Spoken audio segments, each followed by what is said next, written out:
She was England's first Queen Regnant, a devout Catholic in an age of rising Protestantism. Her enemies later called her Bloody Mary, and to many, she remains one of England's most reviled monarchs. But who was the real Mary Tudor? Was she a brutal zealot, driven by vengeance and religious fanaticism, or a woman shaped and ultimately broken by betrayal, dynastic politics, and deep personal loss? Today, we explore the life and reign of Mary I of England, and we ask, was she a victim or a villain? Mary was born on the 18th of February 1516, the only surviving child of King Henry VIII and Catherine of Aragon. From birth, she was the hope of the Tudor dynasty, a princess educated like a prince. By the age of 9, she was composing and playing complex music, reading Erasmus and Plato in Latin, and corresponding with scholars across Europe. The Spanish ambassador, Eustace Chapuis, described her as the most accomplished princess in Christendom. By the time she was 11, diplomatic plans were being laid for her to marry her cousin, the future Holy Roman Emperor Charles V. He even visited her in 1522, but the engagement was called off 2 years later. For Mary, it was a personal rejection. Then came the crisis that would define her youth. It is during this time that her father, Henry VIII, began to seek an annulment from her mother, Catherine of Aragon. Henry insisted that their marriage was unlawful because Catherine had been briefly married to his brother, Prince Arthur. Catherine, of course, refused to accept this, and Mary was caught in the middle. Over the next 6 years, Mary's status shifted from heir apparent to illegitimate daughter. It was a huge fall from grace. Henry married Anne Boleyn in secret in 1533 and soon declared Mary to be a bastard. This was humiliating.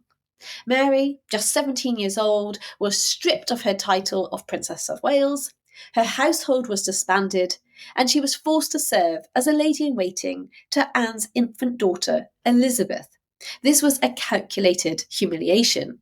Mary's refusal to acknowledge Anne as queen or herself as illegitimate led to emotional and physical isolation. She was forbidden from writing to her mother, and she actually never saw her mother again, something that deeply traumatized her forever. When Catherine of Aragon died in January of 1536, Mary was not even allowed to attend her funeral. This period of time was psychologically devastating. Mary lost her title, her home, her sense of identity. She was emotionally tormented, and at times this made her physically ill. Her teenage years were not royal, they were traumatic. So these early experiences of betrayal, religious defiance, and marginalisation would shape the queen she would one day become. Mary eventually submitted outwardly to her father, but she never abandoned her Catholic faith. After years of political exile from court, she had learned to tread very carefully, but she never compromised her beliefs. When Henry VIII died in 1547, his 9-year-old son Edward VI, a fervent Protestant, ascended the throne. Under Edward and his powerful advisers, England's religious landscape shifted even more dramatically. The Latin Mass was banned, churches were stripped of icons and relics, the English Book of Common Prayer was introduced, and Catholic bishops were deposed. On top of this, heresy laws were repealed. Mary, who was now in her 30s, refused to attend Protestant services, which were now mandatory. She continued to hear Mass in Latin in private, even as Edward's advisers tried to silence her. Her defiance turned her into a dangerous symbol of Catholic resistance. Ambassadors reported that masses at her residence were swelled by Catholic sympathisers. Her movements were watched, her letters were intercepted, and Edward himself confronted his half-sister at one of their final meetings. According to contemporary accounts, the teenage king admonished Mary harshly, only to be met with her steely resolve. In a letter from Mary to Edward, she wrote, "I would rather lay my head on a block than use the new service," that is to say, the new Protestant service.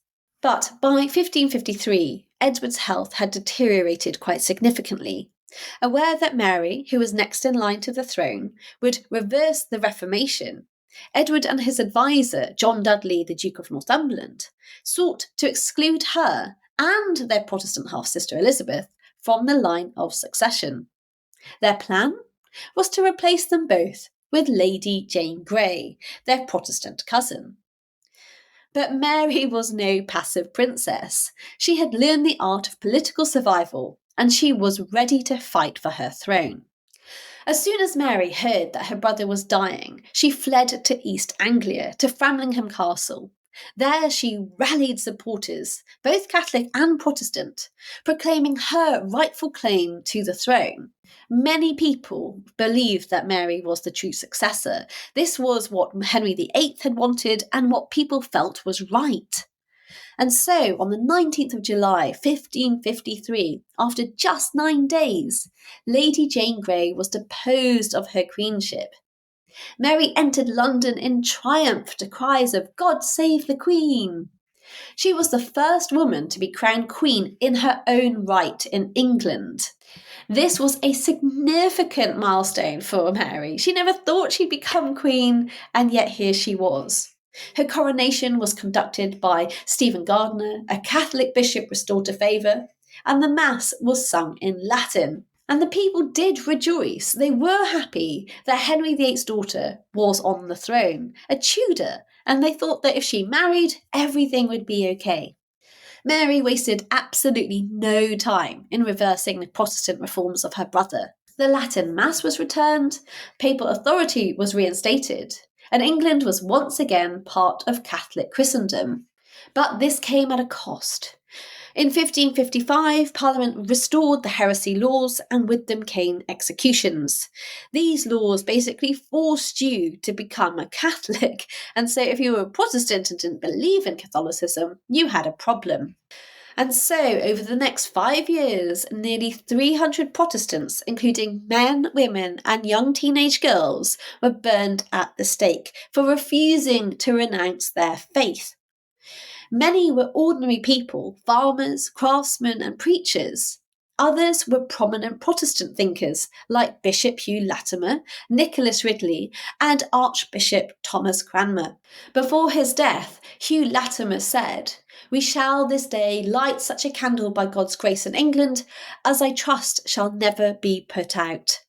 Cranmer, who had helped shape England's Protestant identity, was forced to watch his colleagues die before facing the flames himself in 1556, an absolutely gruesome end.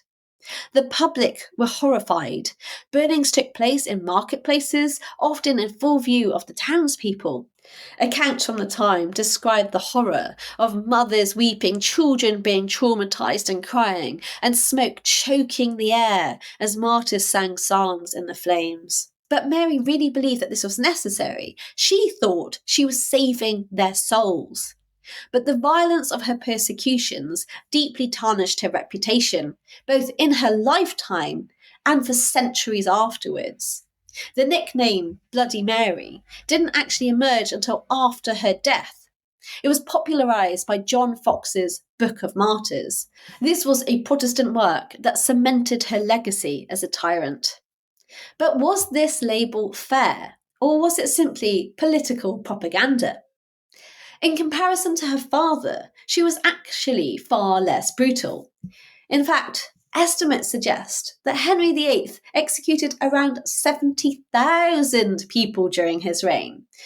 But this includes a wide range of crimes beyond just religious persecution, such as treason. For strictly religious executions, the number is lower, but it is still significant.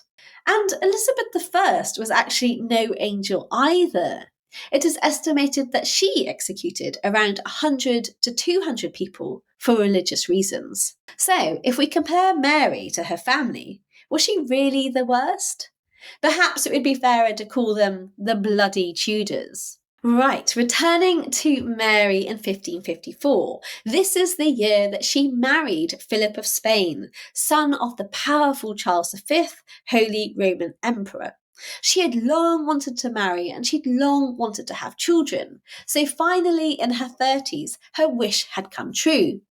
However, the match was deeply unpopular in England.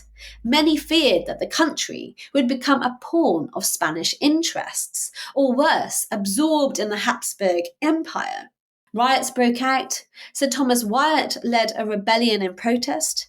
It was crushed, and Lady Jane Grey, who was still imprisoned in the Tower of London, was executed to eliminate any figurehead for dissent. Mary, however, believed that her marriage would secure the Catholic dynasty that she longed for. Soon afterwards, she declared herself pregnant, and this really was exciting. Court celebrations erupted, preparations began for a royal birth, and a nursery was established. Clothing was also stitched ready to welcome the little baby, the hopeful Tudor heir. Foreign ambassadors also sent congratulations, but unfortunately the months passed and continued to pass, and there was no baby. By the summer of 1555, Mary's belly had receded, it shrunk. Her pregnancy had likely been a phantom pregnancy, probably driven by intense emotional and psychological stress. She would sadly suffer a second false pregnancy in 1557. This really was a cruel twist. Mary's deepest desire was to be a mother and to leave a Catholic heir behind. Her failure to do so only intensified the pressure and deepened her sorrow. And Philip, well, having spent very little time in England, departed for Spain. Their marriage, political from the start, became increasingly distant, and Mary's health and mental health declined further. She suffered depression, chronic illness, and isolation. And to make matters worse were Mary's political missteps, especially the loss of Calais in 1558. This was England's last possession in France, and it was deeply symbolic. She was so devastated by this loss that she said that when she died and her heart was cut open, Calais would be written on it. However, Mary's reign wasn't a total disaster. We must also look at the other side of the coin, at her achievements. For example, she revalued the coinage, she attempted fiscal reform, and she oversaw improvements in naval defence, which actually laid the groundwork for Elizabeth I's future success on the sea. Mary also invested in the rebuilding of the navy, which again Elizabeth would benefit from. Nonetheless, her inability to produce an heir was perhaps her greatest sadness. It meant that her sister, Elizabeth, who was a Protestant, was going to be her successor. Anyway, Mary died on the 17th of November, 1558, aged 42. She possibly died from cancer, lonely, childless, and outlived by those she had tried to destroy. Her half-sister Elizabeth succeeded her and quickly reversed Mary's political policies. Mary was buried at Westminster Abbey, and later, Elizabeth would actually be buried in the same tomb above her. And the inscription on that tomb reads thus: "Partners both in throne and grave, here rest two sisters, Elizabeth and Mary, in the hope of one resurrection." But their reputations could not be more different. So, was Mary a villain? She burnt hundreds in the name of her faith. She ruled harshly and she did misjudge her people. But she was also a woman broken by her father, rejected by her country, and forced to wield power in a world that had never let a woman rule before. She was no saint, but perhaps no monster either. Mary Tudor, a queen whose reign was tragic and turbulent. But what do you think? Was she a victim of the times, or was she actually a true tyrant like her father? If you found this story fascinating, don't forget to like, comment, and subscribe. And please tell me in the comments, do you think that Mary I was a victim or a villain?